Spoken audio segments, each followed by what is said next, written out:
So many startup founders think that investors care more about their idea than they actually do. And this always makes me think of those Chanel ads, where it's like a deep, dark, dramatic scene and a woman's running through an alleyway and then like meets the guy and there's like romance and it's, one of the best ad campaigns ever, but it never even says perfume. Well, I think that sometimes founders are forgetting that investors really want to hear about some of the boring stuff too, like regulatory requirements and detailed plans on their frameworks that they have in place for operational and financial and compliance frameworks to scale responsibly and stuff like that. And so I found this article that I thought was really helpful for this. It is from the Warsaw School of Economics, titled Investment Potential of MedTech Startups: How Regulatory Barriers, Reimbursement, and Scalability Shape Investor Decisions. And I will say this wrong, I'm sorry, but it's by Jakub Flies and Tomasz Piluich.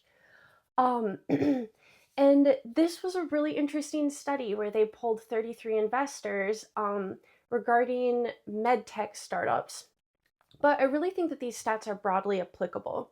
And one of them was that 67% of these investors said that they wouldn't be interested in funding a medtech startup without a detailed reimbursement plan in place. And that just makes me think of the stat that 75% of venture backed startup companies never return cash to investors. And I think that founders would be in a much better place talking to investors if they could have a really detailed framework laid out for what regulatory requirements and what reimbursement plans they have in place um, to to actually be in that top 25%. And just remembering that like all day they can do their marketing perspective sales pitch about their amazing idea, but they may need to put a little more effort into having those detailed plans. And one of the really interesting things from this article is they talk about how, certifications and these regulatory barriers are barriers to entry and they're very difficult, but that once you achieve them, they're really a competitive advantage for you. And so I'm just highlighting this study a little bit.